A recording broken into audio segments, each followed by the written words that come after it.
Ok, já estamos online, já estamos Olá. em live. Deixa eu ver se aqui no Instagram tá, no YouTube também tá. Então estamos online tanto no Instagram como no YouTube também. Boa noite, pessoal. Quem ainda está chegando, vamos, acho que é até interessante já, né, dar uns minutinhos, né? Uhum. O pessoal entrar mais aqui. Eu vou mandar aqui nos grupos, tudo mais, pro pessoal.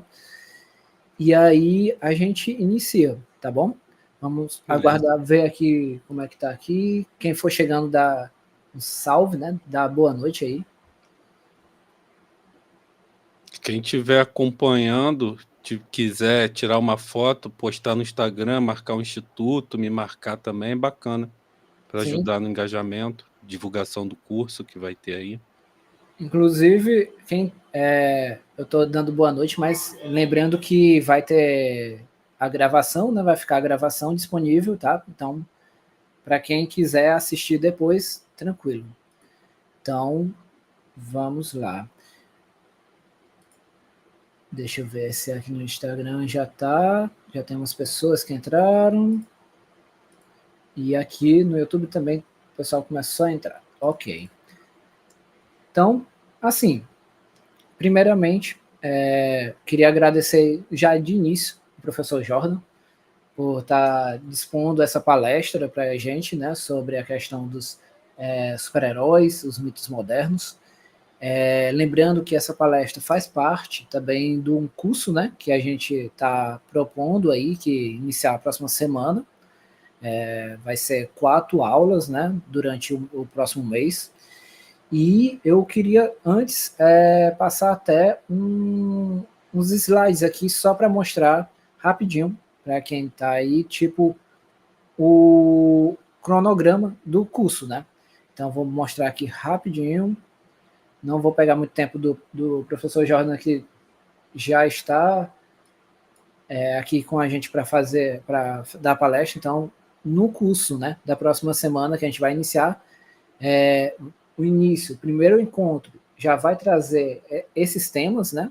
O conceito básico da psicologia analítica, que é importante, né, Jordan, que saber que não só para quem já entende, né, tipo de Sim. psicologia analítica também. É quem ainda também está entrando e está começando a entender agora, querendo conhecer mais. Então, o curso também tem essa vantagem. Então, conceitos básicos, os arquétipos e manifestações artísticas, histórias em quadrinho, a nona arte, paralelos entre mito, contos de fada e HQs, evolução das histórias em quadrinho. Então, esse é o primeiro encontro. Professor Jordan, se quiser pontuar alguma outra coisa que vai ter nesse primeiro encontro. É assim, a gente vai falar de alguns elementos básicos aí da psicologia analítica, né, que são importantes para a gente poder compreender a discussão que vai estar sendo feita sobre o tema, né, e nesse primeiro encontro a gente vai dividir bem entre as duas temáticas, assim, né, focar tanto na psicologia analítica quanto na questão dos super-heróis e como eles se constituem, né. Na palestra de hoje eu vou dar só uma pincelada de algumas coisas que vão ser aprofundadas, né, durante o curso, assim. Então algumas coisas que vocês vão ver aqui hoje vão ser aprofundadas ao longo do curso. Perfeito. E aí, no segundo encontro, a gente já vai ter as histórias em quadrinhos e sua influência social, a censura dos anos 50, o mito do herói e sua jornada, o mito e suas representações na história em quadrinhos. Isso é o segundo encontro. Isso. No terceiro encontro, deixa eu passar aqui, já vai ter as representações simbólicas dos heróis de quadrinho, principais representações de temas mitológicos e arquetípicos nos super-heróis, anti-heróis, o mal e a sombra nas histórias em quadrinho, do Olimpo, as páginas de HQ, mudanças no conceito de herói, né? Vai trazer também essa visão, né, Jorge? Uhum. E no quarto encontro, a função psicológica dos quadrinhos, a identificação com a figura do herói e função transcendente e por que nos identificamos com os heróis. Então, esse quarto encontro é bem psicológico, né? Sim, aí é para a gente pôr mais em prática aquilo que a gente for discutindo, assim, ao longo do curso. Sim. E é interessante porque a intenção do curso é exatamente essa, né, Jordan? Trazer o início mitológico também, trazer essa questão, e depois passar e entrando mais na psicologia também, e entrando muito mais profundo, né, também. Então, Sim. show de bola, e vamos nós. Então, vou fechar aqui os slides. Quem quiser ver, é só voltar aí. Quem quiser ver de novo o cronograma, né? E eu vou passar a palavra para o professor Jordan, tá? Então, para ele começar a palestra de hoje. E, pessoal, assim, quem quiser mais informações do curso, tem o QR Code ali em cima, ó. É só mirar lá e você vai entrar direto no site do Instituto, ou acessar o site do Instituto também, tá? Acessando o site do Instituto, vocês vão ter lá o curso, né? E é só entrar e vão ter todas as informações, esse cronograma, e faz a inscrição por lá também, tá bom? É isso. Passo a palavra para o professor Jordan para ele se apresentar. Eu chamei muitas vezes aqui, mas agora vou dar a palavra para ele se apresentar e iniciar a nossa palestra. Muito obrigado, Jordan. Boa noite a todo mundo. Agradeço a presença e o prestígio de quem está escolhendo me ouvir nesse momento, né? A gente sabe que em épocas de internet e tantas informações por aí, quando alguém para nos ouvir, é motivo para a gente poder ficar contente, né? Meu nome é Jordan Vieira, sou psicólogo clínico há 13 anos, sou mestre em psicologia clínica pelo Núcleo Junguiano da PUC de São Paulo, e sou professor no Dédalus também, já tem um tempinho. E hoje eu vou estar falando aqui com vocês sobre como a gente pode enxergar alguns aspectos mitológicos das narrativas de super-heróis, né? Como essas narrativas super-heróicas constituem uma forma de mitologia moderna, uma forma de mitologia dos nossos tempos, né? Isso tudo vai ser mais aprofundado no curso, obviamente, né? Até porque a gente vai ter encontros maiores para discutir mais coisas, mas acho que com o que a gente vai falar aqui hoje já dá para ter uma noção mais ou menos de como vai ser a pegada do curso e que tipo de conteúdo que a gente vai estar tratando, tá? Eu vou compartilhar minha tela com vocês.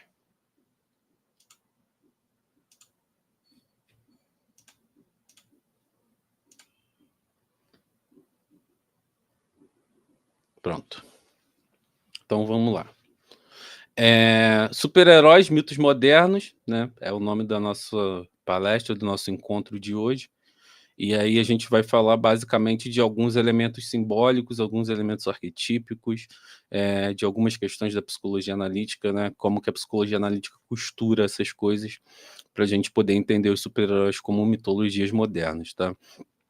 Esse é um tema que eu já pesquiso desde a minha conclusão de curso, né? Desde o meu TCC da graduação. Foi expandido agora no meu mestrado e possivelmente será expandido no doutorado no dia que eu decidi fazer. Mas vamos lá. Vamos começar pensando no mito, né? Já que a gente está falando que os super-heróis constituem mitos, o que são esses mitos, né?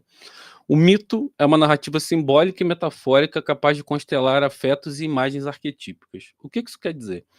Isso quer dizer que as narrativas mitológicas elas vêm carregadas de uma potencialidade de simbolização, né, muito grande, uma potencialidade de simbolização, principalmente porque elas são formadas e constituídas por elementos arquetípicos, né? Esses conteúdos do inconsciente são conteúdos que podem ser simbolizados, transformados, podem promover integração de elementos da consciência, enfim. No fim das contas, todo esse tipo de possibilidade se apresenta dentro das narrativas de super-herói, né? Porque é importante pensar que os super-heróis constituem uma espécie de narrativa muito específica, né? Isso nos estudos de quadrinhos, estudos da figura do herói, a gente percebe que existe uma categoria muito específica da narrativa de super-herói que acaba sendo muito simbólica, né? Principalmente porque ela bebe muito da mitologia já diretamente, né? Mas a gente vai falar um pouco disso mais para frente.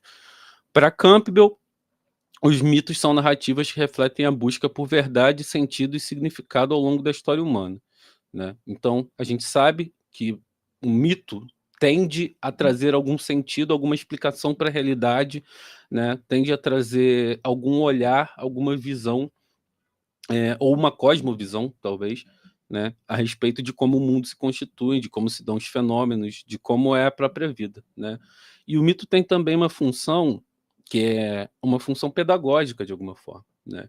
Mitos nos ensinam sobre o mundo, nos ensinam sobre o funcionamento do mundo, nos ensinam sobre diversas maneiras, né, de nos relacionarmos com aquilo que está à nossa volta, o que esse mundo pode significar, né? E aí o Campbell sugere que a estrutura de um mito, com seus elementos particulares, carrega um sentido simbólico quando submetido à análise. E é isso que a minha pesquisa e meu trabalho tenta fazer com relação aos super-heróis, né? Entender esses elementos estruturais, mitológicos, arquetípicos que estão ali e ver como, de alguma forma, eles podem contribuir até para a clínica, né? Porque esses mitos são mitos nos quais a gente tem muito mais contato do que mitologias antigas, né? Do que eu costumo sempre dizer, é muito mais fácil alguém ter tido contato com qualquer história de super-herói do que com a Odisseia, por exemplo, né? E ambas as narrativas vão cumprir funções psicológicas muito semelhantes, porque elas têm essa estrutura mitológica, né? Tem essa estrutura que é arquetípica e, portanto, é uma possibilidade de simbolização, tá? E aí uma frasinha do Campbell ali, né? Os mitos são metáforas da potencialidade espiritual e os mesmos poderes que animam nossas vidas animam a vida do mundo, né? Através do mito a gente dá vida, a gente dá sentido para a vida e a gente dá mais sentido também para as nossas percepções que vão sendo construídas a partir daí, tá? O mito é uma maneira inconscientemente profunda, arquetípica e simbólica de se expressar a miríade dos afetos humanos, né? Toda mitologia vai trazer em si uma explicação, ou melhor, um conjunto de elementos que dizem respeito a o que é humano, né? Tanto no sentido afetivo e tanto no sentido de entendimento, tanto no sentido de compreensão, de consciência ou de qualquer coisa nessa direção, né? O mito vai sempre expressar algo de humano, né? As narrativas mitológicas sempre expressam algo de humano, né? Isso torna os mitos um poderoso dispositivo de transmissão dos elementos culturais. E aí o aspecto pedagógico dos mitos se torna mais presente, né? Porque através dos mitos a gente aprende sobre a cultura que a gente está inserido, a gente aprende sobre como esse mundo que a gente está inserido funciona, né? Já que histórias do mito funcionam como uma ponte entre a realidade interna e externa pessoal, como uma conexão única com a vida. O mito permite que os preceitos morais, filosóficos e culturais sejam interpretados de forma especial para cada indivíduo. Vale pensar aqui, né? Isso a gente vai falar um pouquinho mais para frente também, mas quando a gente está falando de mito, a gente está falando do que o Campbell vai denominar de mitologia criativa, né?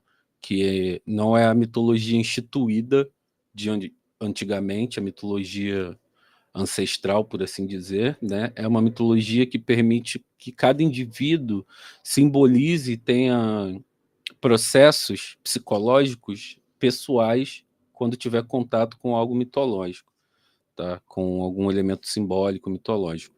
Então, o mito nesse sentido, ele vai poder ter interpretações diversas de acordo com quer que seja a pessoa que vai ter contato com ele, né? Então, a gente nessa direção, a gente vai muito de acordo com o que prega mesmo uma perspectiva junguiana, clínica, prática, né? De um entendimento que precisa ser individual, que não pode ser pasteurizado para todos, né? A gente precisa entender esses elementos dentro da realidade pessoal e subjetiva, né? E aí os mitos permitem que a gente tenha essas possibilidades de interpretações pessoais e subjetivas também. Também podem ser coletivas, tá? Mas também existe esse precedente para que a gente olhe, observe e tente entender isso dentro de um aspecto individual, né? Porque só o aspecto coletivo a gente entra numa das antinomias fundamentais da psicologia analítica, né? Só o aspecto coletivo não vai ter valor, né? O individual não importa perante o genérico e o genérico não importa perante o individual, né? E aqui a gente tem uma frasinha do Boechat, né, no Metapoieses da Psique. A linguagem é a imagem da alma, e os símbolos são chaves para a compreensão das imagens. Os mitos, por sua vez, são histórias simbólicas que se desdobram em imagens significativas que tratam das verdades dos homens de todos os tempos. Então, através do mito, a gente vai ter contato com elementos arquetípicos, com elementos simbólicos, que dizem respeito não somente ao momento em que esses mitos modernos são construídos, mas trazem também todo um arcabouço histórico nessas possibilidades de imagens arquetípicas que emergem nessas narrativas. Tá? Então, através dessa linguagem simbólica, né, e de como esses mitos se desenrolam, a gente está sempre tratando de aspectos que são nossos, que são humanos, que são pertinentes à humanidade de alguma forma, né? Que de algum jeito tem um espaço e uma possibilidade de interpretação, de simbolização, de entendimento, de expansão de consciência, dependendo. Aí vai depender de como cada sujeito vai lidar com esses mitos ao ter contatos com eles, tá?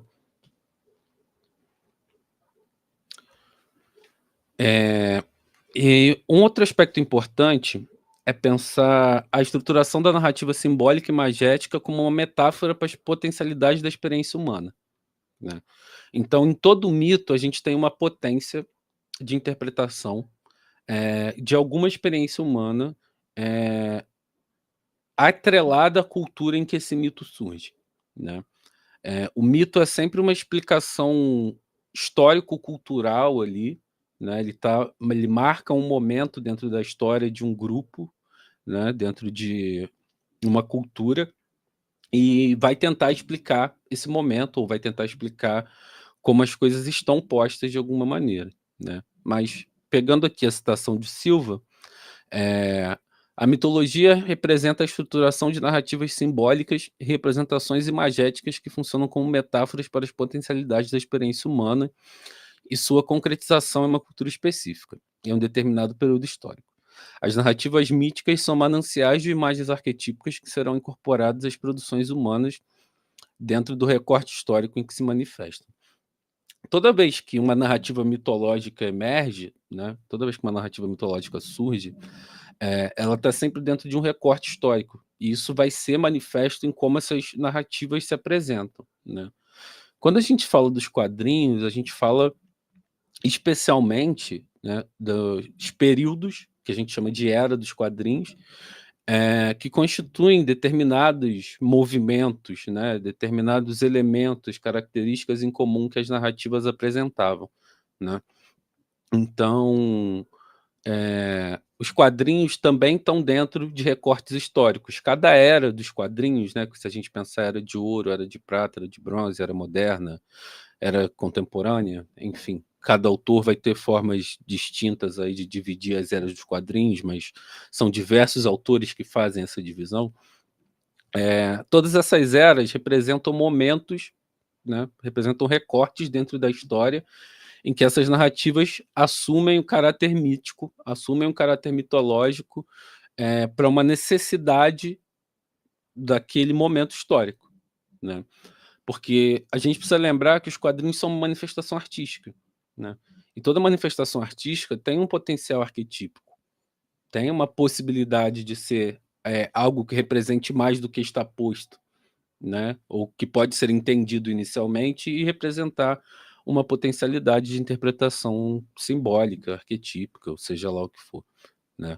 Mas são sempre as produções humanas sendo refletidas nesses mitos modernos, tá?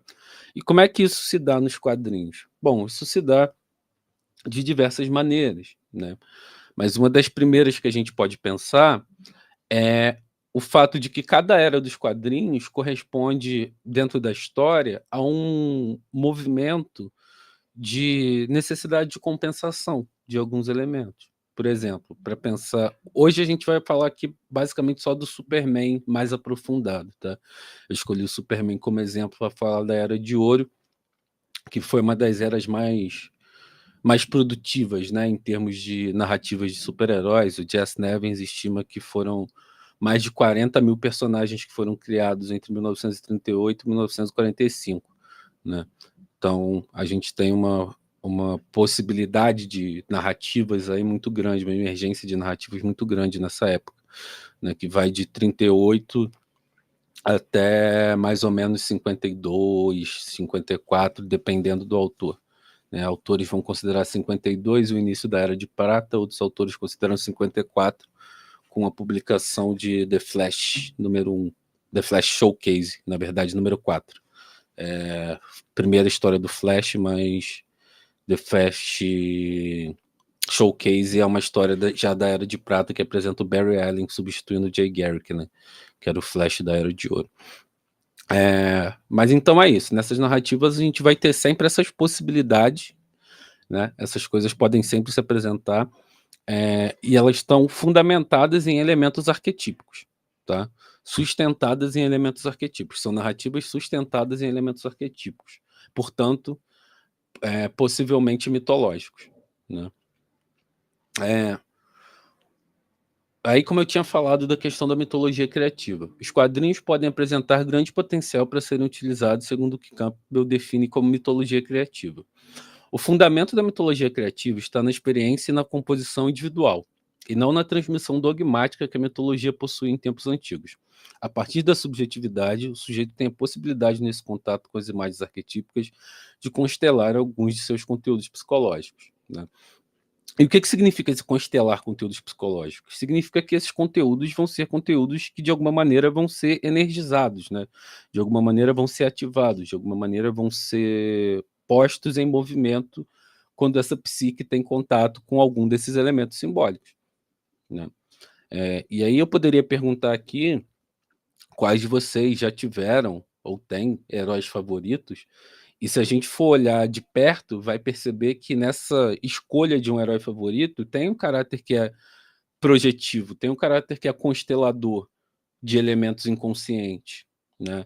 Essa identificação com as imagens, ela fala de um processo que é um processo interno, né? Dificilmente alguém vai escolher um personagem favorito ou um personagem para se identificar conscientemente. Esses processos ocorrem de maneira inconsciente, né? Principalmente por quê? Porque os conteúdos que estão sendo constelados para aquele sujeito ressoam com aquelas imagens arquetípicas específicas que estão ali naquela narrativa de super-herói, tá?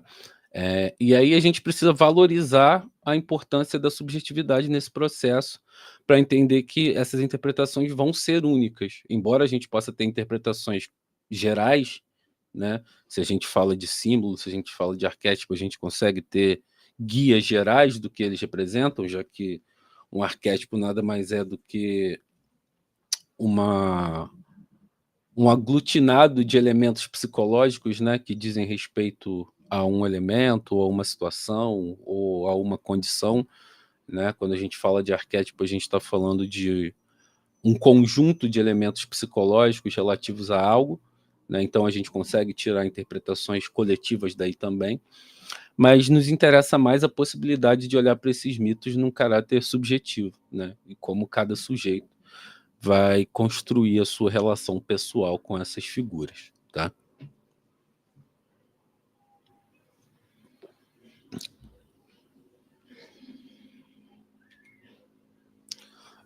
E aí o Greg Chalkes, que é um grande estudioso de quadrinhos e de mitologia, ele traz uma ideia que eu acho muito interessante para a gente poder pensar todo esse caráter arquetípico, né, e como esse pensamento mitológico se desenvolve com relação às narrativas, não só as narrativas mitológicas no geral, mas as narrativas de super-herói também, né?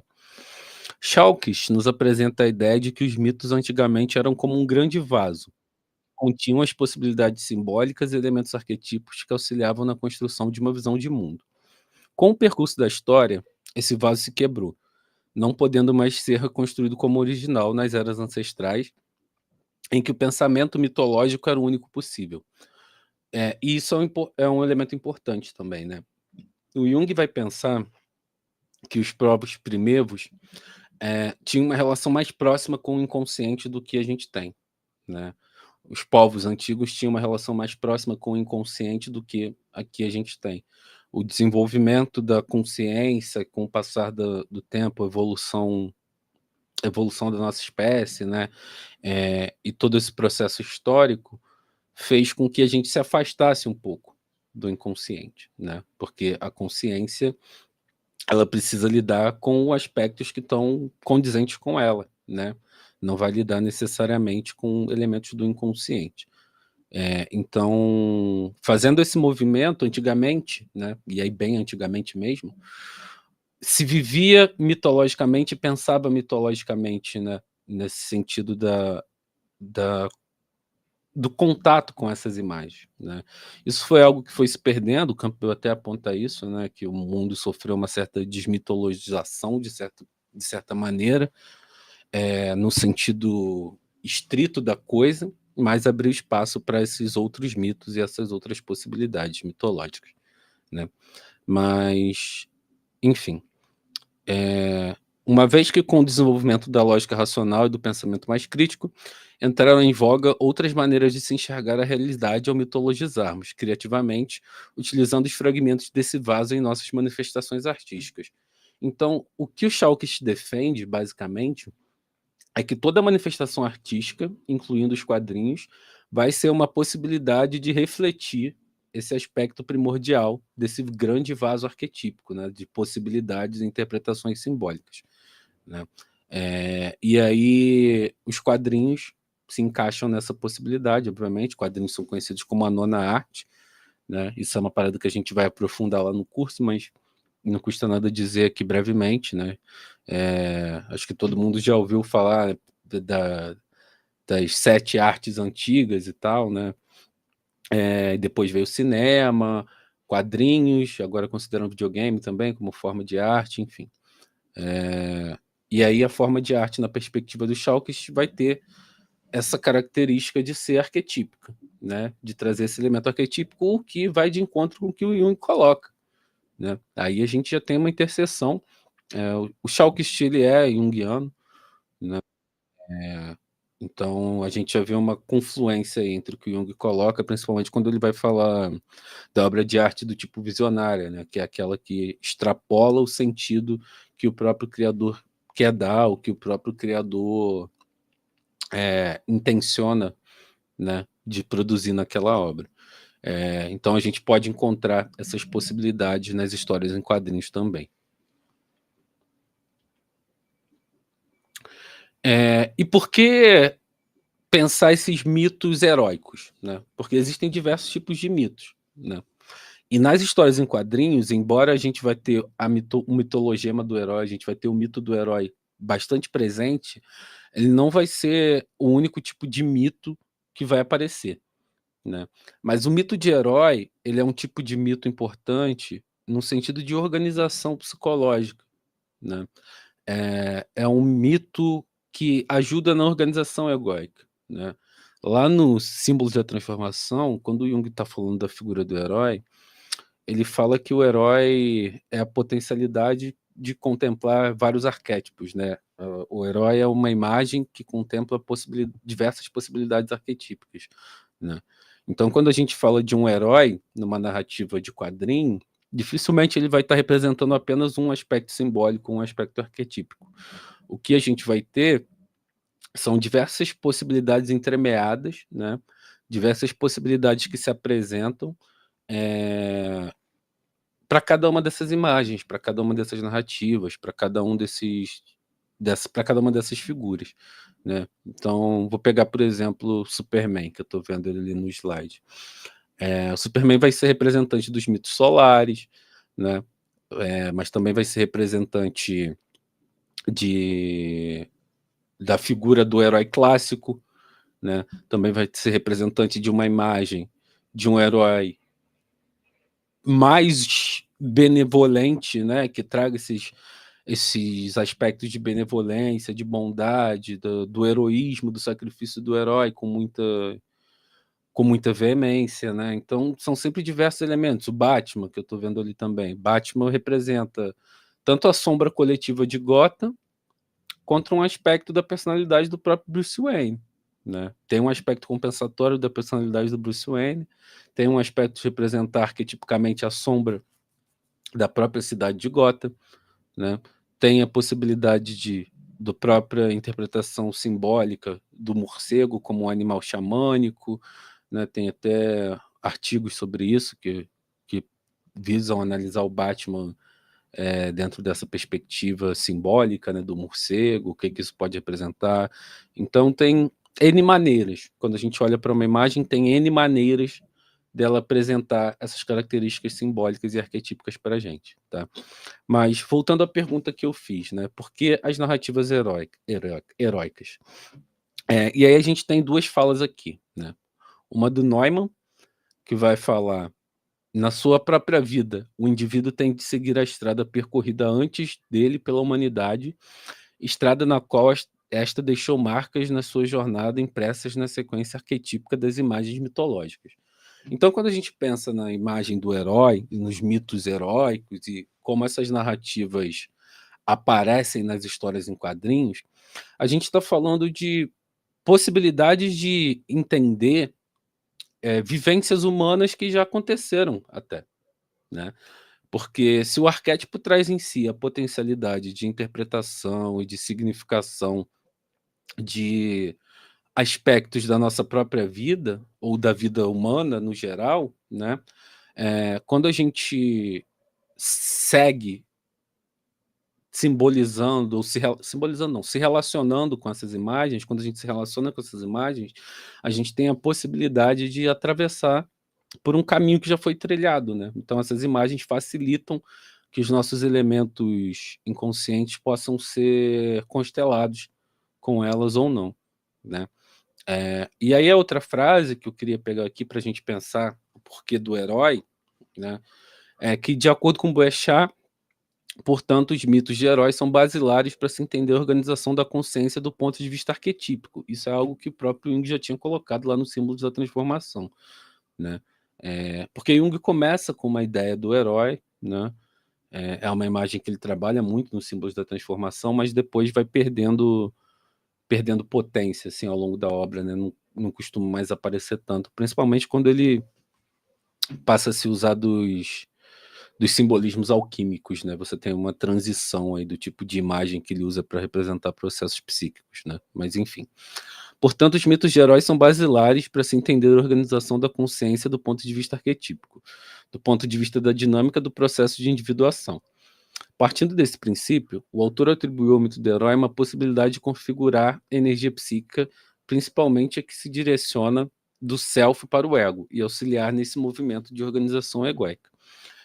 O mito de herói, os mitos heróicos e a figura do herói, elas representam de alguma maneira uma analogia, né, uma metáfora até o próprio processo de individuação, né? Toda a jornada de desenvolvimento do herói, toda a jornada de crescimento do herói, de sacrifícios do herói, de lutas do herói, podem ser analogamente associadas aos processos que o ego vivencia ao lidar com a realidade, né? Esse era um dos aspectos fundamentais que Jung pensava para observar, né, a importância dessa imagem do herói. Então, a imagem do herói é importante porque ela é um sinônimo, ela é uma metáfora para o que acontece com a nossa própria vida, né? Para o que acontece com o nosso próprio ego tentando se desenvolver no mundo, lá fora, de algum jeito.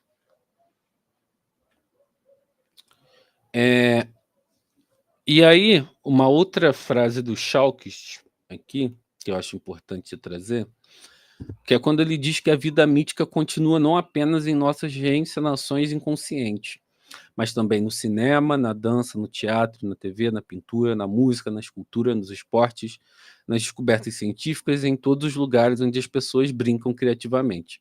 Estamos presos a isso. Como disse Carl Jung, o máximo que podemos fazer é sonhar com o mito, dando-lhe uma roupagem moderna, incluindo as histórias em quadrinhos para os Chalkes, né? E isso é bastante verdade, né, no sentido de todas essas manifestações artísticas, e não só artísticas, né, porque ele fala de esporte e descoberta científica, mas tudo que é produto humano de alguma forma, né, aí tem a possibilidade de conter um elemento simbólico, de conter uma estrutura arquetípica, de conter alguma possibilidade de interpretação, né. Basta ser humano para que isso aconteça, né. Ser humano no sentido de produto humano. Basta que seja feito por pessoas, porque tudo que é feito por pessoas vai ter alguma impressão do inconsciente, né. O inconsciente se imprime no que é humanamente produzido, né. Jung nos diz que a psique é o eixo do mundo, né. Tudo aquilo que é humanamente produzido de alguma forma passa pela psique e é produto da psique também, né. E a psique utiliza-se da linguagem simbólica para se comunicar, né. O inconsciente se manifesta e se comunica através do símbolo, né.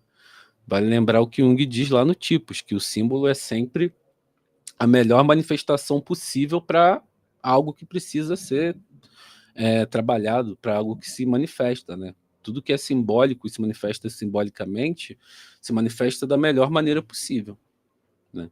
Se manifesta sempre da melhor possibilidade que ele poderia ter para poder se manifestar, né. Então, seja na dança, no teatro, na TV, na pintura, nos esportes, o que é simbólico que aparece nessas mitologias, vai estar ali para poder, de alguma maneira, servir de direcionamento tanto para o ego, né, porque rola essa possibilidade de, constelação de aspectos e afetos inconscientes, né, quanto poder contribuir, para a gente pensar essa mitologia como algo que pode ser usado na clínica de uma maneira geral, né. Esses mitos modernos, por estarem mais próximos da gente, e de alguma forma, eles têm mais chance de aparecer também, né. A gente sabe que houve um movimento grande aí de inflação da imagem do super-herói nos últimos anos, assim, que agora até tá dando uma freada, né. Mas a imagem do herói, principalmente por conta da transmedialidade, né, que é um aspecto que Jenkins coloca, atravessa não só as páginas dos quadrinhos, né. Embora o herói comece nos quadrinhos, ele é uma imagem, assim como o mito, né, é uma imagem que é transmediática. O mito é transmediático. O mito está na oralidade, o mito está na obra de arte, o mito está em tudo que é possível de ser construído, né, humanamente construído. Então, essa esse movimento da gente ter que lidar com o que é mitológico e com o que é simbólico é a maneira com a qual o nosso inconsciente funciona. O nosso inconsciente funciona através das metáforas mitológicas. Ele entende o mundo através das metáforas mitológicas, né. De algum jeito, essas narrativas são o que a gente tem para poder tentar entender a realidade à nossa volta, né. Deixa eu ver aqui, teve uma pergunta aqui. O professor vai comentar sobre o método, se houve, de como extrair os mitos dessas histórias em quadrinho? Imagino que não seja totalmente reduzível ao racional. Não, não é. A gente tem que fazer basicamente um processo de amplificação, né. Assim, aqui não é nada de um método que fuja muito diferente do que Jung já fazia para poder pensar os simbolismos, quando ele mesmo se dedicava a estudar um mito ou qualquer outra coisa, assim, né. Nesse sentido, a gente só vai partir do pressuposto que a gente está lidando com uma obra de arte. Essa obra de arte tem a possibilidade de ser arquetípica, né, tem a possibilidade de ser simbólica. No caso do meu trabalho, eu até usei uma outra metodologia que se chama Jungian Arts Based Research, né, JABR, da Susan Rowland, que é uma metodologia que fala para a gente trabalhar.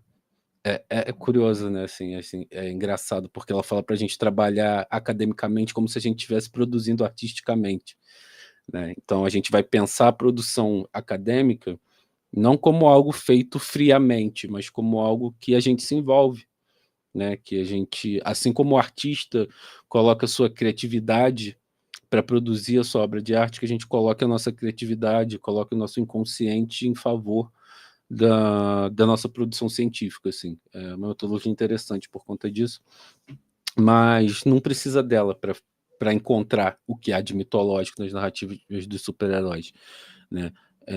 Basta pensar no sentido de ampliação, de reconhecimento, de possibilidades simbólicas, de possibilidades arquetípicas, né? Que imagens são essas que estão aparecendo? É só a imagem do herói? Ou aparece alguma outra coisa, né? Tô vendo ali o surfista prateado no final. É só a imagem do herói ou aparece o psicopompo, por exemplo, que é uma imagem arquetípica bastante ligada ao surfista prateado, porque ele faz esse trânsito entre o que é divino, né, já que ele é um arauto de Galactus, né, com o que é mundano, né? Ele traz as notícias de Galactus para a Terra. Então, quando a gente olha por esse prisma, a gente consegue perceber que tem sim diversas possibilidades de interpretação mitológica, arquetípica, simbólica nessas narrativas e nessas imagens, tá? E aí eu concordo 100% com o Chalkist, né, cara? O quadrinho é mitológico pra caramba. Assim, acho que todo mundo, não só pelas referências diretas, né, que a gente sabe que tem Thor nos quadrinhos, tem Hércules nos quadrinhos, tem um monte de coisa que já estava na mitologia, nos quadrinhos, não só por essa influência direta, mas pela maneira como elas se estruturam mesmo, né? Que é através dessa narrativa que tenta explicar alguma coisa da realidade através de uma narrativa fantástica, né? Porque o mito é sempre uma narrativa fantástica sobre a realidade. E as histórias de super-heróis também são narrativas fantásticas sobre a realidade, né? Por mais que elas possam ser distopias, por mais que elas possam se passar em mundos distintos, em outros planetas, ou seja lá qual for o background, né, qual for o cenário dessa história, ela está falando do que é humano. Dificilmente ela não vai falar de algo que seja humano, de algo que seja um afeto humano, uma experiência humana, uma capacidade humana, né? E por isso são mitológicos naturalmente. E aí, trago aqui uma frasezinha.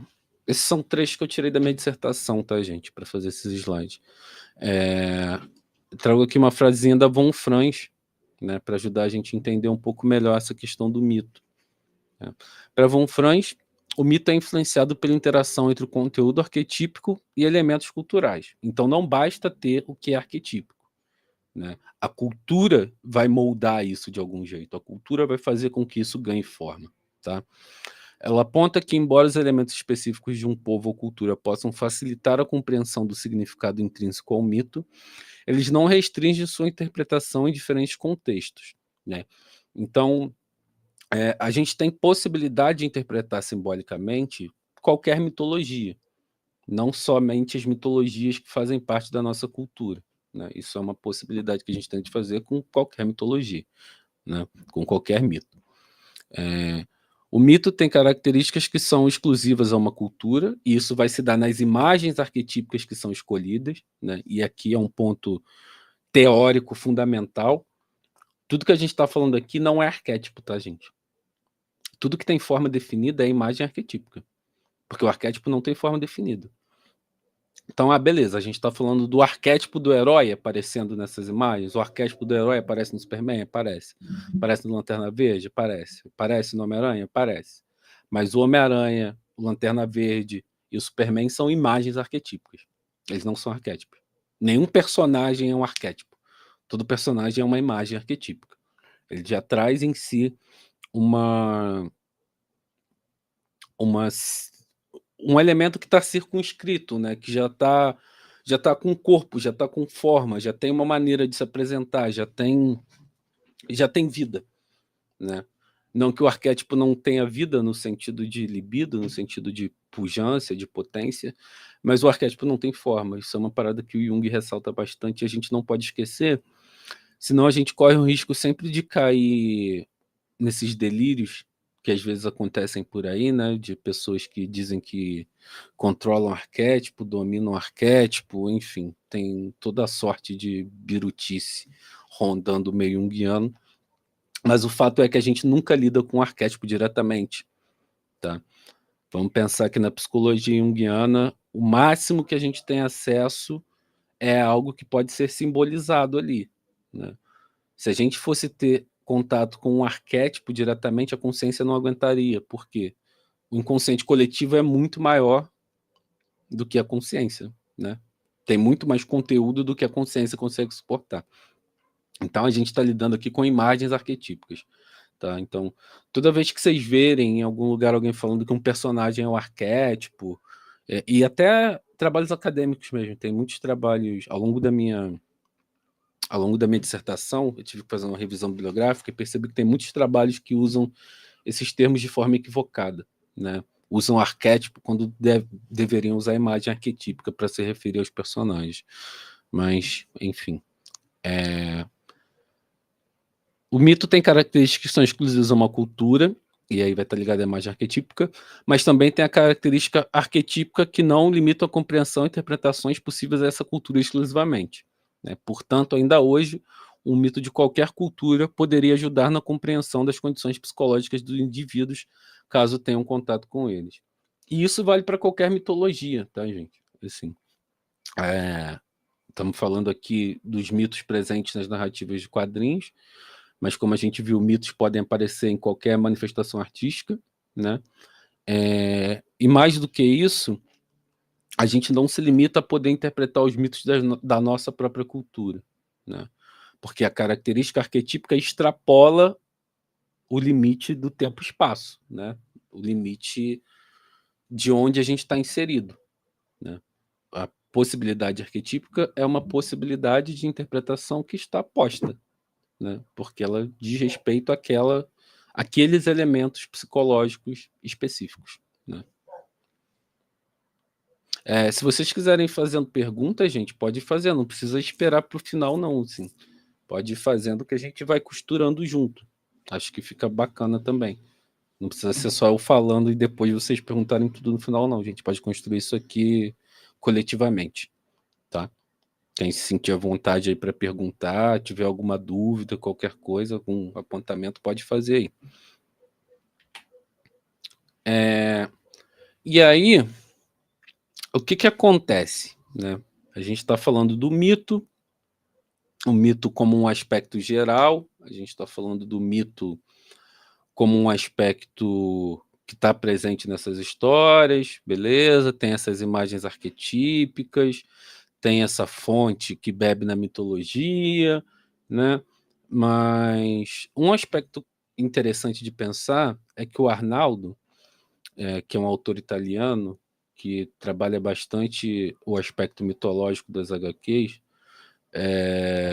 ele vem colocar para gente o como nessas narrativas, durante muito tempo, eu não lembro se eu botei isso no slide ou não, eu vou falar se tiver botado, então eu vou me repetir depois.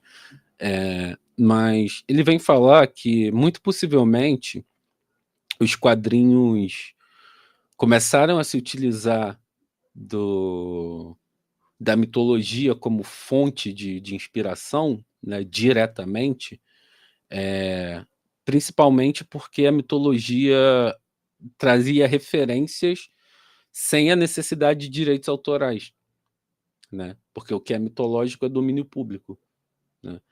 E quando o Superman surge em 1938, isso cria um boom na indústria dos quadrinhos. Os quadrinhos já existiam, tá? Até 38. O que não existiam eram quadrinhos de super-heróis. Quadrinhos de super-heróis surgem com o Superman, né? O gênero super-herói nasce com o Superman. Mas os quadrinhos já existiam. A gente tinha Tarzan, a gente tinha o Fantasma, enfim. Vou falar um pouquinho disso mais pra frente. Mas os quadrinhos já existiam. Só que quando o Superman vem, ele traz esse boom na indústria e esse boom faz com que o quê? Com que diversas outras editoras, aí tem o movimento do mercado mesmo, né? De tentar aproveitar essa onda. E aí eles bebem da fonte da mitologia justamente porque criativamente eles não têm que se preocupar, né? É isso que o Arnaldo coloca. Criativamente eles não têm que se preocupar se estão fazendo qualquer tipo de plágio, se está tendo qualquer tipo de problema, porque, como eu disse, o Jesse Nevins catalogou mais de 45 mil personagens num período aí de menos de uma década, né, cara? Então é muita coisa sendo produzida. E aí usar a mitologia como base faz sentido, né? O Arnaldo coloca que faz sentido porque é uma fonte inesgotável de inspiração, né? Mas enfim. O ano de 1940 revelaria-se como fazer uma leitura mística da Bíblia. Cara, dá para fazer. Você pode olhar mitologicamente, sim. Posso falar um pouquinho melhor sobre isso. Primeiro a gente tem que pensar o que constitui uma estrutura mitológica, né? Uma narrativa mitológica. É uma narrativa fantástica? É uma narrativa que tenta explicar a realidade de algum jeito? Sim, sim. É uma narrativa que contém elementos sobrenaturais, de alguma forma, né? Elementos que, de algum jeito, dizem respeito à cultura de um povo? Sim. Então, partindo desses 3 princípios, você já pode observar, pode sim fazer uma leitura mítica da Bíblia. Toda religião é um mito, né? Ou melhor, toda religião tem um mito, né?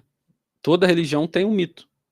A prática religiosa está sempre atrelada a um mito, né? E aí o Campbell até falava, né, que mito é como a gente chama a religião dos outros, né? Mas no fim das contas tem um mito por trás. E quando eu falo mito, eu não falo no sentido da fantasia ou do demérito, não. Assim, o fato de ter um mito por trás de qualquer religião é muito importante, porque é o que faz com que a gente possa se relacionar com os símbolos que ela traz, através desse caráter mitológico, né? Quais são os pré-requisitos para acompanhar e aproveitar bem seu curso? Cara, é só chegar. Não, quem está no básico do básico vai conseguir acompanhar, porque eu trabalho uma pedagogia que é uma pedagogia muito inclusiva, né? Assim, eu trabalho uma pedagogia que é uma pedagogia muito horizontal, né? Então, por isso que eu gosto, inclusive, de construir em conjunto, porque assim a gente vai nivelando esse saber, né? Então, se você for iniciante, se você só for curioso do tema, você pode fazer o curso que você vai aprender, o curso vai ser bacana, assim, isso aí eu posso te garantir. Já dei esse curso, não necessariamente nesse molde, mas já dei cursos sobre o tema para iniciantes e não tem empecilho nenhum, não. Dá para curtir, aproveitar e aprender numa boa, tá? Mas vamos aqui com outra fala do Arnaldo, que é um dos autores que eu mais me baseei na minha dissertação também, né? Arnaldo, Schalkist, isso do campo dos quadrinhos, né?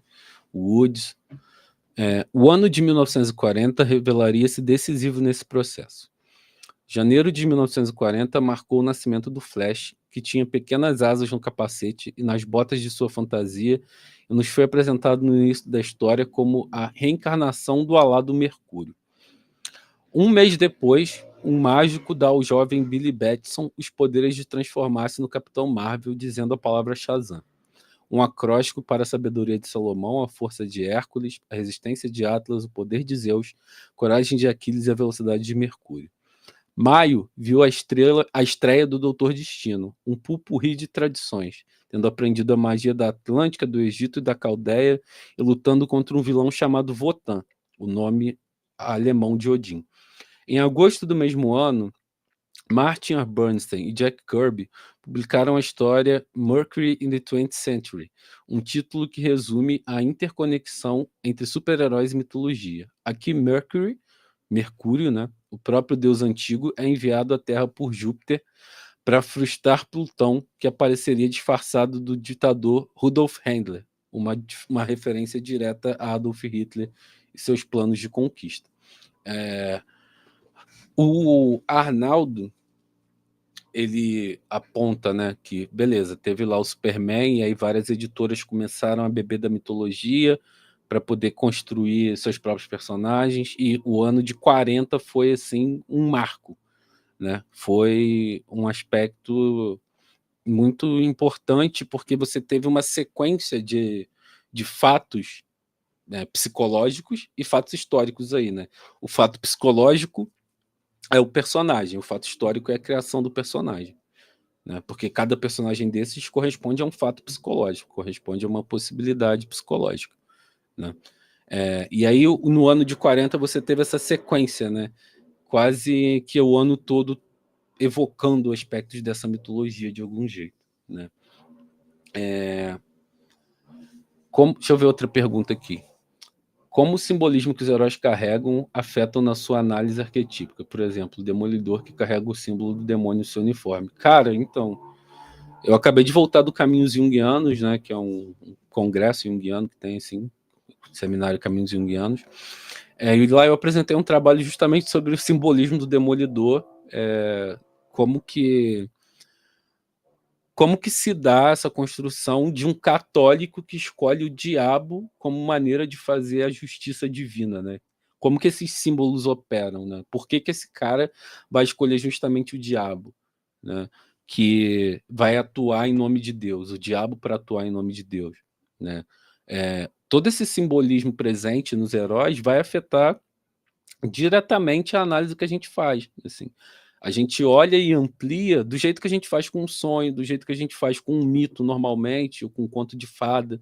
A gente vai tentando pegar quais são as possibilidades de interpretação que vai tendo ali. Então, no caso do Demolidor, a gente tem a questão do simbolismo do catolicismo, que é muito presente, né? E aí da culpa cristã que ele carrega, da dificuldade que ele tem em se desvencilhar dessa culpa, né? Porque o Matthew é atravessado por ela o tempo inteiro, inclusive às vezes chegando a se confessar antes mesmo de cometer os seus atos como demolidor, né?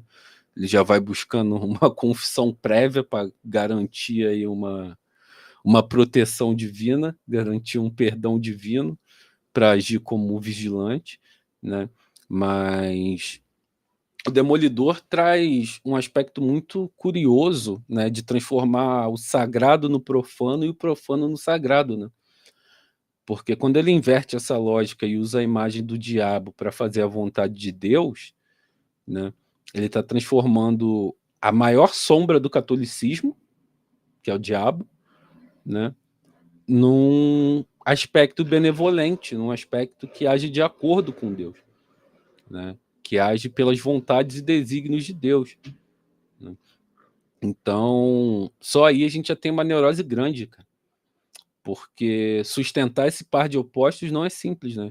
E tanto por isso o Matthew é alguém tão adoecido, né? Tão neurótico com essa imagem, assim, de quase ser viciado em ser o Demolidor. Tem meio isso, assim. Ele e o Batman compartilham isso. Tem uma coisa meio vício em exercer suas personas heróicas, assim. Então, mas enfim, acho que eu já estou me estendendo demais. O fato é que sim, tudo que é simbólico que está presente no super-herói, a gente vai usar nessa interpretação, a gente vai usar nesse olhar que a gente vai lançar, tá? Então, pegando aqui, por exemplo, só o que o Arnaldo já trouxe, né? O Flash de 1940 apresenta um visual, apresenta uma estética muito semelhante à do Deus Mercúrio. Então, isso já é um ponto para a gente levar em consideração, né? O fato do Shazam usar, do Capitão Marvel, né? Usar as palavras que remetem a figuras mitológicas, né? Hércules, Atlas, Zeus, Aquiles, Salomão, isso já vai entrar na nossa análise também, já entra como possibilidade de ampliação. Porque o que é ampliar? Ampliar é olhar para um símbolo e tentar entender quais possibilidades ele tem, né? Cara, você pode ver meu trabalho digitando assim no Google, todo mundo que tiver interesse na minha dissertação. O mito moderno sobre coisas vistas nas HQs. Só jogar no Google que ele vai aparecer. Vai aparecer o link direto lá para a biblioteca da PUC. E aí vocês podem baixar e ler. E aí, o que eu estava falando? A gente amplificar nada mais é do que olhar para as possibilidades de interpretação simbólica, né?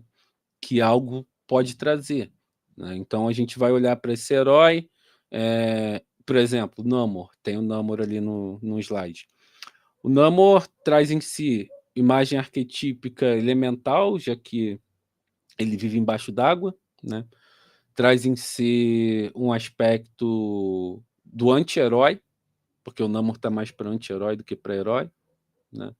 E aí a narrativa do anti-herói ela vai ter só algumas diferenças para a narrativa do herói no sentido simbólico, né? Já que a imagem que eles vão representar é outra, não é do herói benevolente, não é do herói bondoso, mas enfim, de um polo do herói mais egoísta, por assim dizer, né? Mas vale lembrar que todo arquétipo é sempre bipolar, então você vai ter um polo positivo e um polo negativo. O herói e o anti-herói são só o polo positivo e o polo negativo do mesmo arquétipo, né? Que é o arquétipo do herói. Mas amplificar essas imagens, olhando essas possibilidades simbólicas, e aí a gente vai expandindo, aí a gente vai tentando entender que outros sentidos isso pode ter, que outros elementos narrativos, mitológicos, simbólicos, arquetípicos podem estar contidos ali. E aí uma frase do Jung, né? A imagem do mundo que nos é transmitida pelo inconsciente é de natureza mitológica. Ao invés das leis da natureza, encontraremos desejos de deuses e demônios.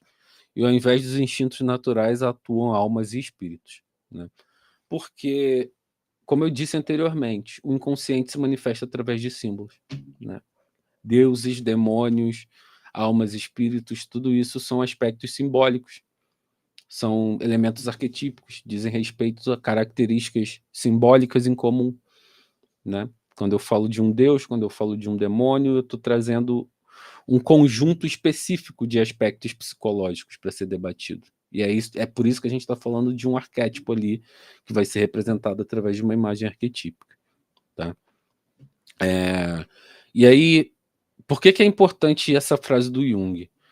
Entender que a imagem do mundo que nos é transmitida pelo inconsciente é de natureza mitológica. Assim, é isso que precisa ficar bem frisado. Né? O inconsciente pensa, entre muitas aspas, né? Porque pensar é uma função da consciência, mas o inconsciente pensa mitologicamente. Didaticamente dá para a gente dizer isso. O inconsciente pensa mitologicamente. Então, quando a gente tem contato com essas narrativas que são mitológicas e que são produtos do inconsciente, naturalmente a gente pode estar diante de narrativas que também são mitológicas, porque trazem a manifestação que o próprio inconsciente utiliza, né, que é o símbolo.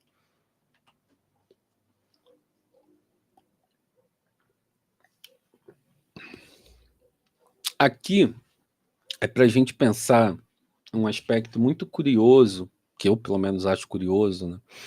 Quando a gente vai estudar histórias em quadrinhos, que é alguns autores colocam que as proto-histórias em quadrinhos já começam com a arte rupestre.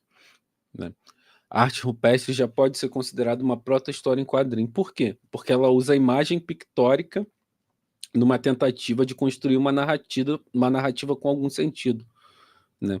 E os primeiros quadrinhos, eles não contavam necessariamente com o uso de balão de fala, eles eram só imagens, e, como diz o Scott McCloud, imagens pictóricas justapostas na tentativa de dar algum sentido. Né? Então, Iannone são alguns desses autores, né, que vão falar que a arte rupestre já é uma pré-história em quadrinho, né?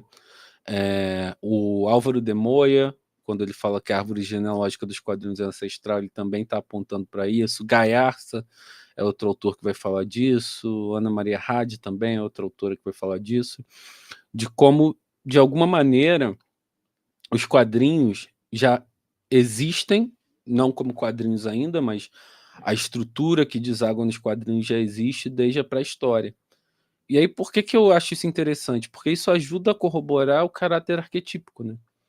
Porque a gente precisa lembrar que o Jung fala que o inconsciente, né, é um produto, o inconsciente é um produto da evolução, né? O inconsciente e as imagens arquetípicas, o inconsciente, os arquétipos, as imagens arquetípicas, eles vão se formando conforme a experiência humana vai avançando na história, né? Conforme a humanidade avança na história, mais o inconsciente se amplia e mais a consciência também tem possibilidade de se ampliar, né? Então, se a gente pensar que essas proto-histórias em quadrinhos, né, que evoluem ao longo do tempo até desaguar nas histórias em quadrinhos, já continham um caráter arquetípico, né, já que era uma manifestação artística e simbólica dos Homens das Cavernas, né? Gaersa vai até colocar que as pinturas rupestres eram uma tentativa mágica de controlar a realidade, né? E isso a gente está falando de um pensamento que é mitológico, né? De um pensamento que é mais próximo do inconsciente, muito mais próximo do inconsciente do que da consciência, né?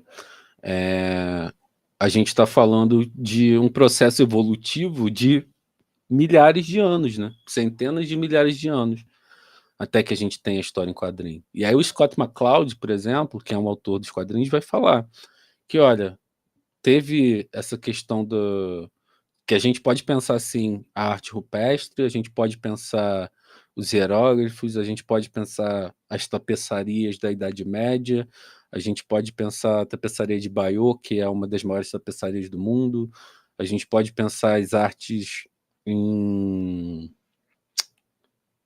artes em papiro, artes em quadros sequenciais, tudo isso remonta a uma proto-história em quadrinho, né? Vai trazer elementos que são semelhantes aos elementos que a gente vê nas histórias em quadrinho, principalmente a questão do uso da imagem, fundamentalmente, como uma forma de contar uma história, uma forma de contar uma narrativa, né? Uma imagem que, na maior parte das vezes, é uma imagem simbólica, é uma imagem arquetípica, tá? E aí uma frasinha do Jung, né? A obra de arte sempre encontrou sua origem no mito, no processo simbólico inconsciente que se desenvolve através das eras e se toma a raiz de toda a criação futura, enquanto manifestação mais originária do espírito humano. Então, se os quadrinhos já advêm dessa árvore genealógica pré-histórica, né, já tem uma raiz enquanto obra de arte pré-histórica, faz bastante sentido pensar que os quadrinhos são uma manifestação que dizem respeito, né, a aspectos arquetípicos. Porque se historicamente eles estão atrelados a uma produção artística simbólica, isso não se perdeu, né? Isso, na verdade, só ganhou outros contornos com o passar do tempo, só ganhou outras formas com o passar do tempo. E aí, de 1890 a 1929, a gente tem o que o Rhodes vai considerar como sendo a era vitoriana e a era de platina dos quadrinhos, né?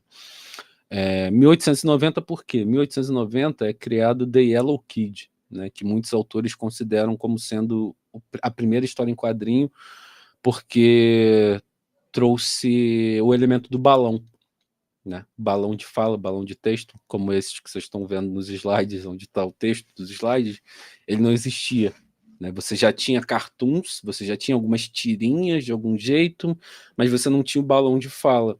E aí foi a introdução do balão de fala que faz com que muitos historiadores das histórias em quadrinhos considerem The Yellow Kid como a primeira história em quadrinho em 1890, né? E por que até 1929? Né? Até 1929, porque nesse período foi um período de bastante mudança histórica, né? A gente teve diversos fatos históricos muito relevantes, né? A gente teve a Primeira Guerra Mundial, a gente teve o crack da Bolsa de Nova York em 29, e tudo isso se refletia nas narrativas que estavam sendo construídas, né? Tarzan, por exemplo, é um quadrinho de 1932, se eu não me engano. Né, o Fantasma começa em 20 e poucos, Dick Tracy começa em 20 e poucos também, Buck Rogers já é mais para perto do Superman, deve ser de 35 por aí, né? Então, no Tarzan, o que a gente tem? A gente tem a história do homem com a natureza, né? Desse homem selvagem, de algum jeito, um retorno a um inconsciente, de alguma maneira, né? Porque a floresta é um símbolo do inconsciente, né? No Fantasma isso também aparece. Então, de 1890 a 1929, quando a gente vai tendo esses heróis, a maior parte deles vem para trazer elementos do inconsciente sendo manifestados ali daquela sociedade, daquela cultura,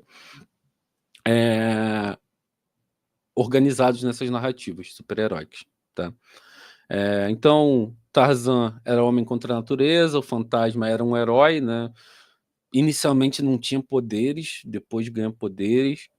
Dick Tracy é um detetive, né? São quadrinhos policialescos, e Buck Rogers era um quadrinho de ficção científica, de viagem espacial, tá? E aí aqui um trecho que eu coloco lá no meu trabalho, né? Da floresta ao espaço sideral, o simbolismo presente é o da conquista do desconhecido, da luta do homem com suas figuras inconscientes. Em Tarzan e no Fantasma se vai de encontro ao inconsciente pessoal. A floresta representa o mundo interno e nas aventuras espaciais conquista-se o desconhecido coletivo, em busca das fronteiras do inconsciente coletivo. E aí eu sigo falando de como o espaço sideral pode ser simbolicamente uma fonte de obtenção de contato com esse inconsciente coletivo, simbolicamente representar esse inconsciente coletivo, né? Falo como o Quarteto Fantástico surge como uma narrativa mitológica nesse sentido, né? Porque eles ganham os poderes explorando o espaço inicialmente, então segue por aí, né? Mas o espírito da época, né, que a gente tem é um espírito de época bastante conturbado, né? Pela Primeira Guerra, pelo crack da Bolsa. E aí tem um autor que chama Feijó, que ele vai falar que nessa época a garotada estava à procura de heróis, né? Os quadrinhos eles já eram uma possibilidade de algum escape da realidade, de alguma possibilidade de lidar com a realidade de uma maneira diferente, né? Porque você via esses personagens enfrentando esses problemas da Primeira Guerra, esses problemas do crack da Bolsa, de uma outra maneira, de uma maneira que era uma narrativa fantástica, né? Então, isso já começa a construir um zeitgeist propício para o que vai desaguar no Superman 38, tá? Deixa eu dar uma olhada aqui nas perguntas. Qual o significado mítico e arquétipo do Homem-Aranha e Wolverine? Cara, Wolverine no curso vou falar bastante, porque tem uma parte que eu vou falar só de anti-herói, né? Então, vai ser basicamente falar sobre esses heróis da sombra aí, né? Ou a sombra desses heróis. E o Homem-Aranha, assim, eu só vou destacar um aqui, só para não te deixar sem resposta. Um elemento fundamental da narrativa simbólica do Homem-Aranha é o rito de passagem, né? O rito de passagem também é um aspecto arquetípico. E isso acontece no Homem-Aranha com a perda do tio Ben, né? Quando o tio Ben morre, ele decide de fato incorporar essa persona heróica, né? Então, o Homem-Aranha traz uma questão do rito de passagem muito forte, traz uma questão do arquétipo, imagem arquetípica do trickster, né? Do trapaceiro, porque ele é uma imagem, quando tá de Homem-Aranha, obviamente, né? Porque o Homem-Aranha compensa as faltas do Peter Parker, né?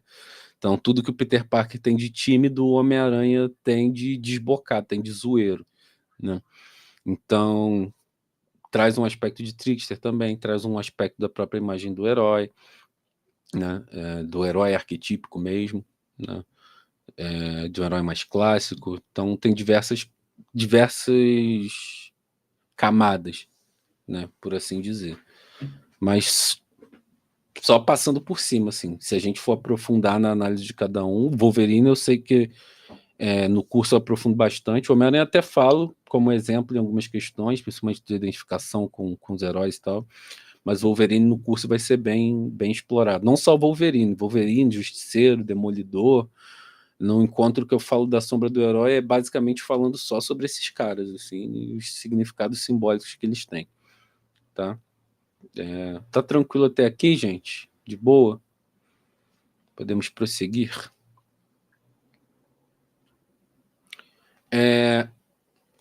Outra fala do Arnaldo, né? De fato, mesmo a forma seriada dos quadrinhos de super-heróis parece aproximar o gênero do universo do mito. Como escreveu Dennis O'Neil, a escrita colaborativa produzida segundo o ritmo exigente do mercado parece uma versão loucamente acelerada do processo folclórico, como nas fábulas e mitos. As histórias do Superman foram iniciadas por um autor, mas revisadas e alteradas por muitos outros.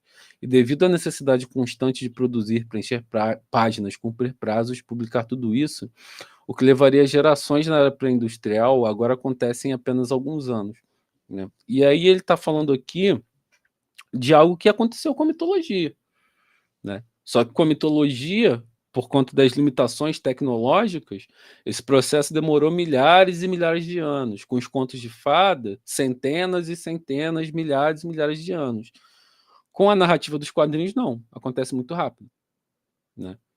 Com as narrativas de super-heróis, não. Acontece de uma maneira que é muito rápida, porque tem uma indústria, um processo de industrialização e velocidade de produção dessas narrativas que é muito grande, né?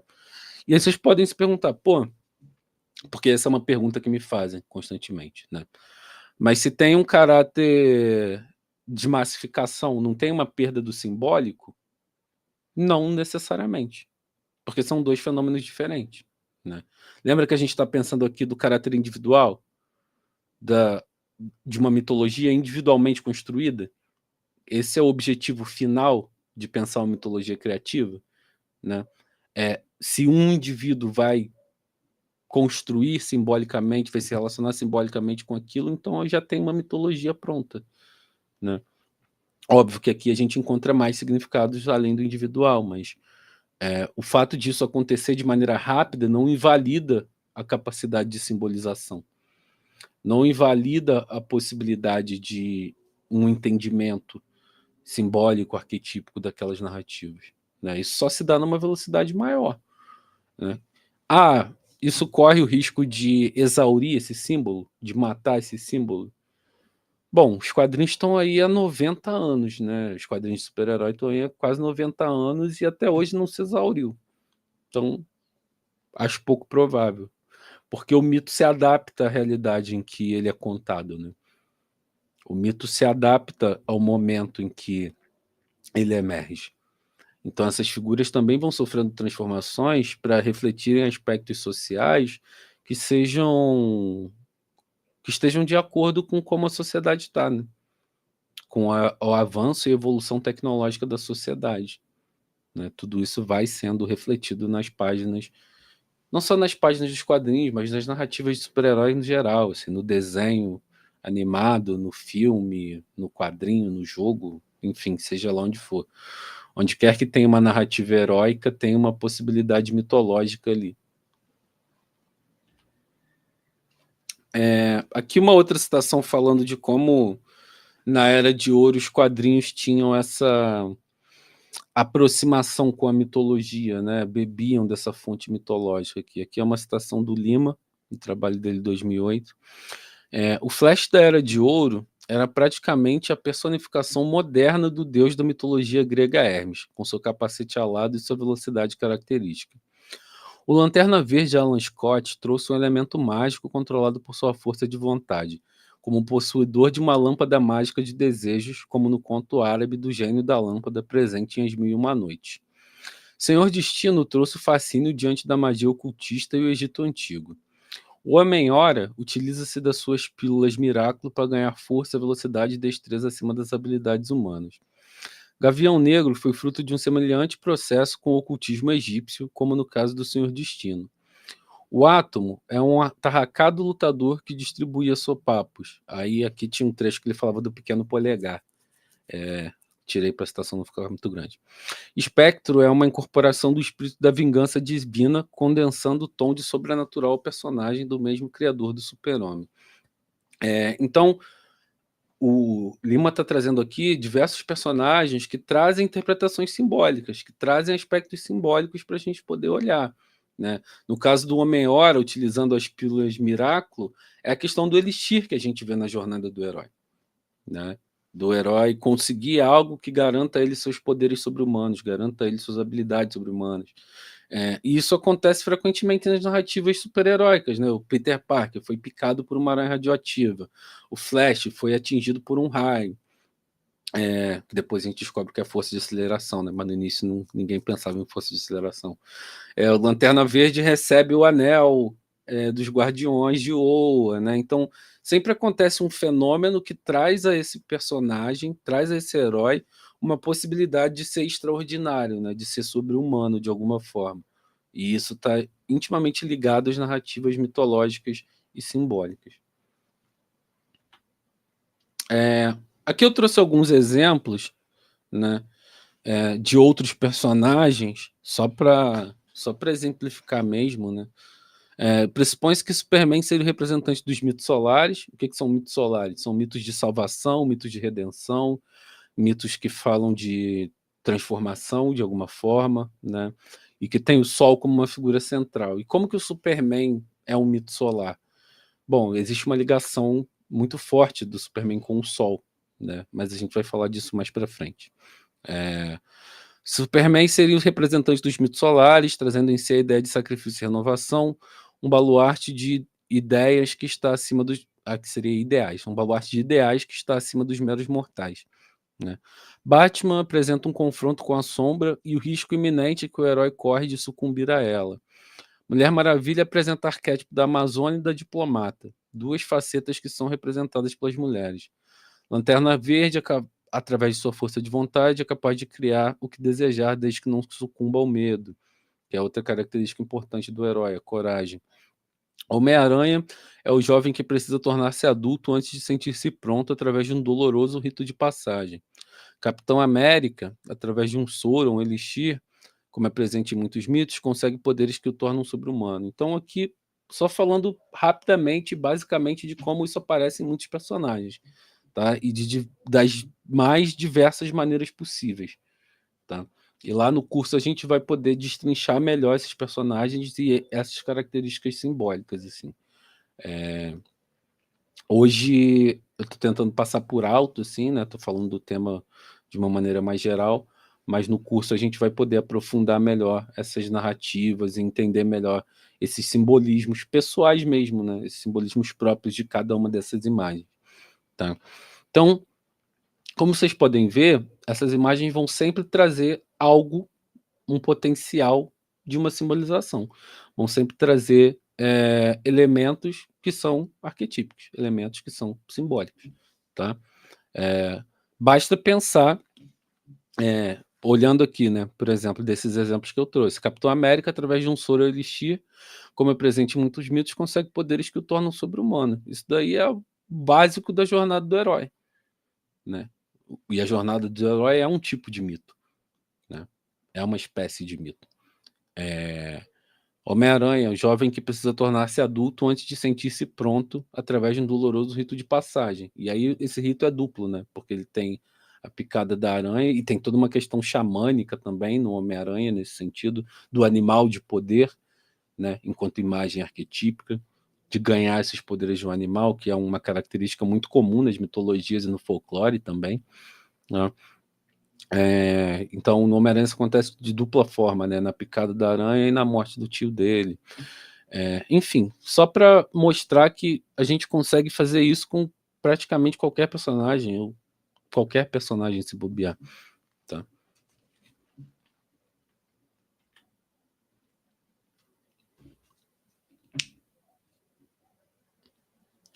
O Leandro fez uma pontuação interessante aqui. Acho interessante que praticamente todos os heróis modernos, diferente dos antigos, são divididos em dois. A personalidade humana, geralmente em conflito com a do herói. Mas você sabe que isso também tem muito nos mitos antigos? A questão é que se dá em conflitos que nem sempre são óbvios para a gente, né? Mas se a gente pegar, por exemplo, a própria Odisseia, existe essa cisão, né, entre os heróis gregos sendo vistos como heróis do lado dos gregos, mas sendo vistos como vilões do lado dos troianos, né? Então, isso faz ter algum grau de conflito na narrativa, né? Óbvio que não tanto quanto nos heróis modernos. Nos heróis modernos isso é incorporado porque isso é o que está mais perto da gente, né?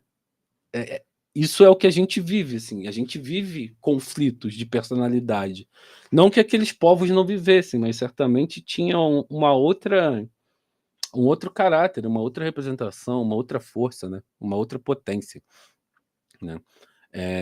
Mas de fato sim tem essa divisão entre uma persona heróica, né? Essa personalidade heróica, e o sujeito que veste a máscara, né? Quem é que está por trás da máscara? E aí você vê esse conflito, pô, muito marcado no Batman, muito marcado no Homem-Aranha, né?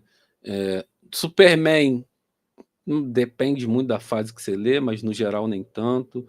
Flash é um personagem que tem isso muito marcado, né? Isso para falar de personagens de grandes editoras, né, gente? Porque tem os pequenos também, e que isso também se aplica, tá? E aí, para entrar num exemplo, né, mais prático, assim, de um mito, né, de um personagem, para a gente explorar melhor um personagem aqui, para vocês terem noção de mais ou menos como funciona esse processo, eu escolhi o Superman, né, porque ele é o que inaugura o gênero super-herói, então eu achei justo escolhê-lo para poder fazer essa breve análise, para ter esse breve olhar aqui, né? Mitos solares.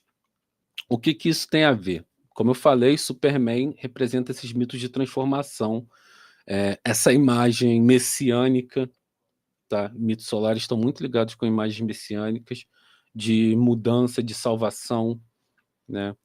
E aí, se a gente for olhar, pegando aquela pergunta que fizeram antes, né, de pô, dá para pensar a Bíblia mitologicamente, se a gente for olhar para a Bíblia mitologicamente, a narrativa de Jesus Cristo é um mito solar, né? Que é um mito de transformação, de mudança, de redenção, né? A gente pode fazer esse paralelo aí.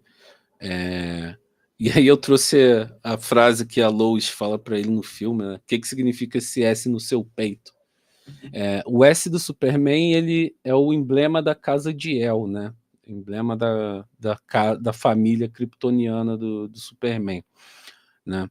E foi se convencionado ao longo do tempo da construção mitológica do personagem. Isso não é algo inicial, é algo que vem, se eu não me engano, depois da década de 70, de convencionar que a casa de El significava esperança, né? O sufixo El significaria esperança. E aí você tem autores que correlacionam isso até com um aspecto religioso. Eu acho que eu botei isso no Jutland. Aqui, ó.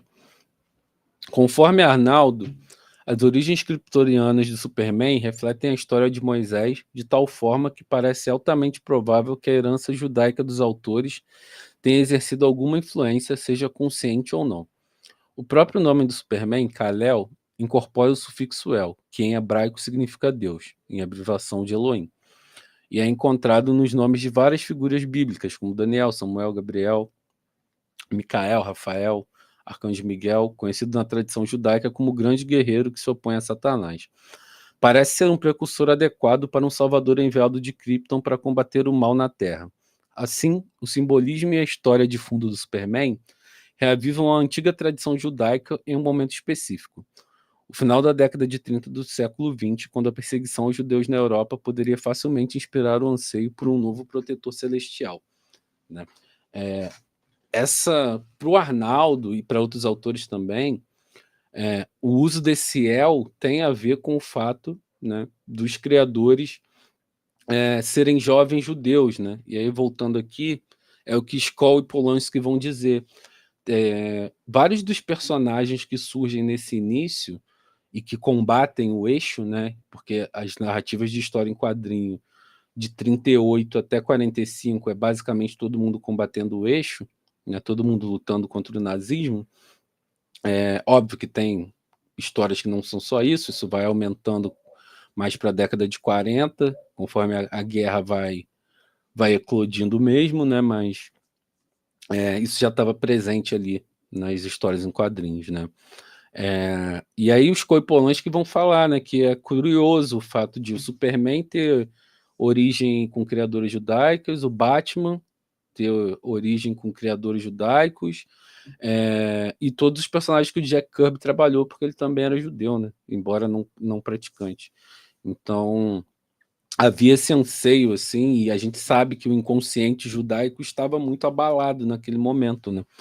Por conta da perseguição que os judeus estavam sofrendo na mão do nazismo, né? E aí tem uma citaçãozinha do Morrison aqui no Os Deuses São Super-Heróis, né?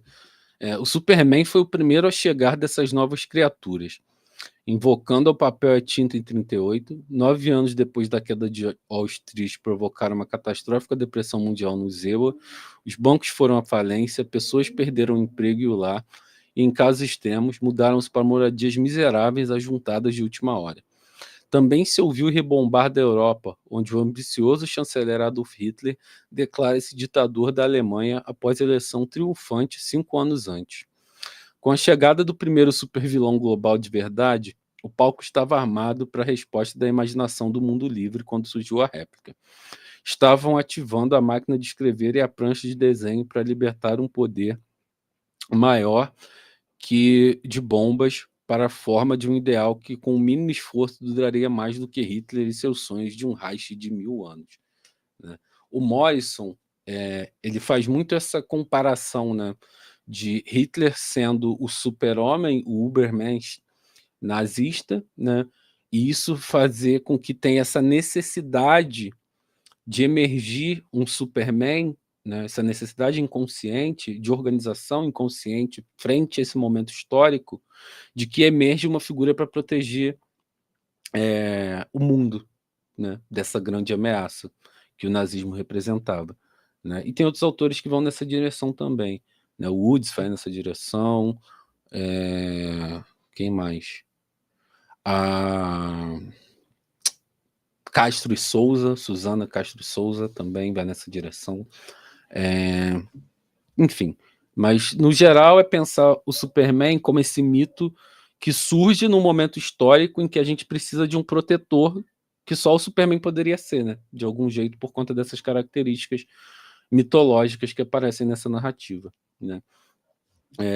Antes de passar, o comentário aqui do Gabriel, essa dualidade dos heróis também pode ser vista na relação do Batman e Robin. Tem uma coisa curiosa, assim, que eu vou explorar bem lá no curso, né? Que é por que foram criados os sidekicks, né? Por que foram criados os parceiros dos super-heróis, né? E tem uma questão mercadológica, tem uma questão mercantil aí, né? Porque quando eles surgem, o público que começou a consumir HQ na infância já estava mais para... Quer dizer, o público que consumia HQ na infância já estava mais jovem e adulto, então eles precisavam de personagens para atrair novos leitores infantis, né?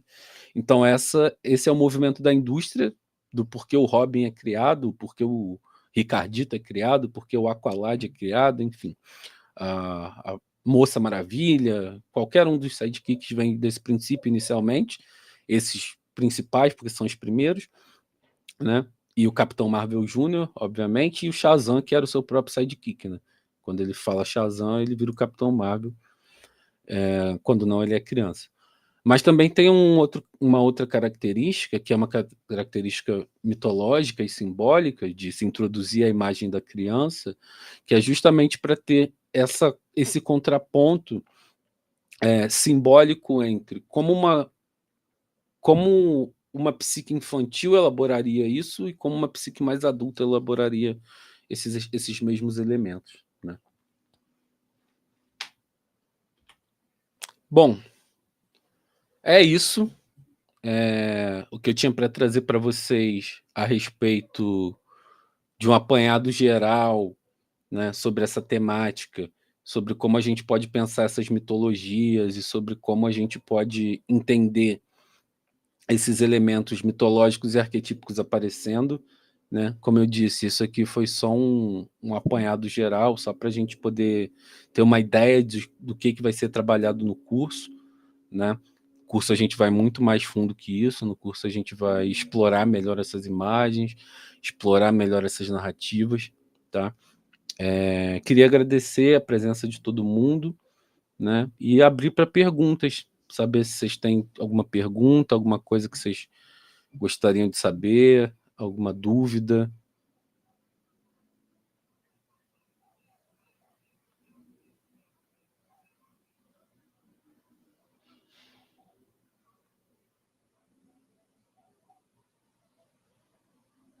Vocês me encontram em todas as redes com @psijordanvieira, tá? Tanto no Instagram quanto no YouTube eu produzo conteúdo, tanto sobre esse tema de super-heróis quanto outros temas da psicologia, né? Existe algum herói brasileiro que você analisa? Cara, não analisei nenhum ainda. Assim, com relação a aspectos brasileiros, eu sou mais focado em religiosidade afro-brasileira do que personagens, assim.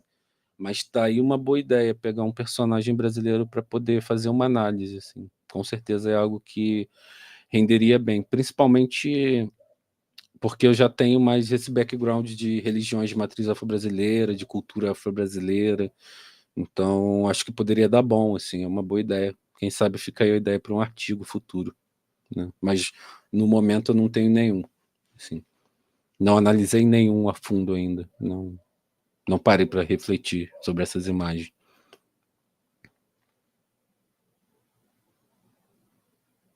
Obrigado, Cristina. Que bom que você gostou. Pois... Tá me ouvindo, Jordan? Ouvindo, Wellington. Show. Pois, mais dúvidas, pessoal, se tiver, esse é o momento, coloquem as dúvidas. Se tiverem dúvidas em relação ao curso, né, aproveitem também. Pô, que bom, né? Essas dúvidas. Que bacana, cara. Vai ser muito bem-vindo, assim. E todo mundo que tiver aí e quiser entender um pouco mais sobre quadrinhos, sobre psicologia, sobre mitologia, pô, Macunaíma seria uma boa, hein? Tem até uma HQ de Macunaíma, tem Macunaíma em quadrinhos, inclusive. Mas todo mundo que estiver pensando em fazer o curso, a gente vai tentar explorar essas imagens mais a fundo, né? Porque por conta do tempo a gente não tem essa possibilidade, né? Como ocorre a aplicação desses temas na clínica? Cara, essa é a melhor parte, né? Porque o paciente traz essas figuras. Assim, o paciente traz. Às vezes ele vê o filme, às vezes só aparece num sonho, às vezes só aparece no próprio discurso, né? E aí, como é que a gente vai usar isso na clínica? Do mesmo jeito que a gente usa qualquer mito. Vamos olhar qual que é o sentido que isso tem para essa pessoa. Vamos entender como que isso se relaciona com essa pessoa, como que isso, de algum jeito, tem a ver com a história de vida daquele sujeito, né?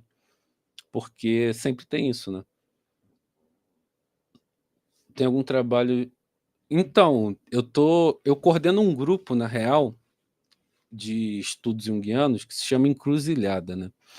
E o Encruzilhada ele tem o objetivo de estudar a mitologia afro-brasileira, estudar as mitologias brasileiras, não só afro-brasileira, né, numa perspectiva junguiana decolonial.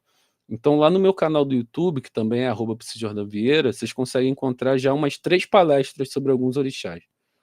Todo mês eu faço uma palestra, é sempre gratuita, sobre algum orixá, e como alguns aspectos psicológicos dessas narrativas simbólicas também podem ser observadas, né, na perspectiva da psicologia junguiana. Aí tem. São 3, tem Oxóssi, Xangô e Nanã. Tem esses 3 lá no meu canal já. Mês que vem eu vou fazer de Obaluaê, Omolu Obaluaê. Então todo mês tem uma palestra nova sobre algum orixá lá no meu canal no YouTube.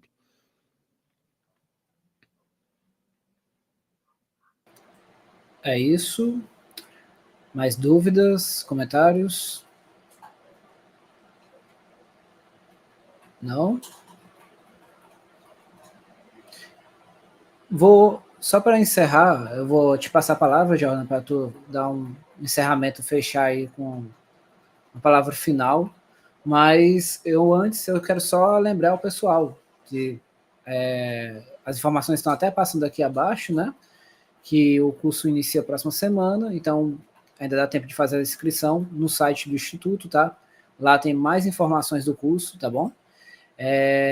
Lembrando, o curso é 100% online, as aulas vão ficar gravadas, né? Então, caso você não perca uma aula ou então não consiga estar participando do curso, pode assistir a gravação também. Então, tem essa possibilidade. E eu vou passar aqui novamente rapidinho só o cronograma, né? De novo, só para quem não pegou no início, né? Que a gente passou bem no início. Quem não pegou no início pode ver agora aqui também. Pronto. Tirar aqui. Pronto. Então, Jordan, tu quer comentar em relação ao cronograma, os encontros que eu já fiz no início? Se tu quiser comentar alguma coisa a mais. Então, eu acho que olhando para a disposição dos encontros, vocês conseguem perceber que a gente vai falar tanto de quadrinho quanto de psicologia, né? Você vê que nos encontros tem sempre essas duas coisas em conjunto, assim. nunca vai ser só um ou só o outro, vai ser como essas coisas se ligam, se amarram de algum jeito, né? O primeiro encontro vai ser a base, né? Então, se você não tem nenhuma referência ainda de psicologia analítica, se você está começando agora e tal, no primeiro encontro, o que for essencial de saber para entender o que a gente vai discutir vai ser passado, pode ficar tranquilo, não precisa se preocupar em ter uma base teórica anterior, assim, isso não é de fato necessário para esse curso, tá? É um curso que eu acho que, assim, interessa não só quem gosta de psicologia, mas interessa também a quem gosta de quadrinhos, história, a história das histórias em quadrinhos, em quem quer entender melhor como esse movimento aconteceu historicamente, né? Como essa obra de arte historicamente foi ganhando a notoriedade que ganhou, porque isso também vai ser falado no curso, né? Como aconteceram alguns movimentos dentro das histórias em quadrinhos que eram reflexos diretos do contexto sócio-histórico, né? Aqui, falando do Superman, a gente pôde ver um pouquinho disso, né? Mas lá no curso vai ter um aprofundamento ainda maior, né? Quando a gente for falar dessas imagens, assim. Então, eu queria convidar todo mundo mesmo, não só que está assistindo nesse momento, né? Mas que vai ter contato com isso de algum jeito, que pense em fazer o curso, que vai ser bacana. Se você gosta de história em quadrinhos, se você gosta de super-herói, se você só viu os filmes de super-herói, não interessa, assim. Se é uma temática que te é cara de algum jeito, se é uma temática que é importante para você de algum jeito, eu te convido a estar com a gente nesses encontros que vão ser, pelo menos para mim, né, vão ser encontros muito importantes, muito especiais. Eu gosto muito dessa troca, né? Esse lugar de falar sobre esse tema é muito importante para mim. Então, pode ter certeza que todo encontro vai ser tratado com muito respeito aos saberes que vocês têm para trazer e a troca que a gente pode construir. Pois é isso, pessoal. Eu quero novamente agradecer o professor Jordan que participou dessa palestra, deu essa palestra para a gente, né? E fico à disposição, tá? Também, quem quiser tirar dúvidas lá no WhatsApp, pode falar também com a gente lá no WhatsApp. Acho que todos têm alguma forma, ou o meu contato, ou do Jordan, né? A gente pode ir tirando essas dúvidas. E é isso. Agradeço novamente, Jordan. Se quiser encerrar, Jordan. Não, eu queria só convidar, então, todo mundo que gostou, todo mundo que curtiu a palestra para postar uma foto aí com a palestra, marcar o Instituto Dédalus, me marcar no Instagram, @psijordanvieira. Se isso aqui foi interessante para você de algum jeito, faz o curso, né? Foi ótimo ter partilhado esse momento com vocês, um pouquinho dos meus saberes. E é isso. Espero que nós nos encontremos semana que vem, e podemos dar início nessa jornada aí, heróica, nessa empreitada heróica de estudar super-herói. Pois obrigado a todos, boa noite a todos e até a próxima semana, né? Até. Tchau, tchau.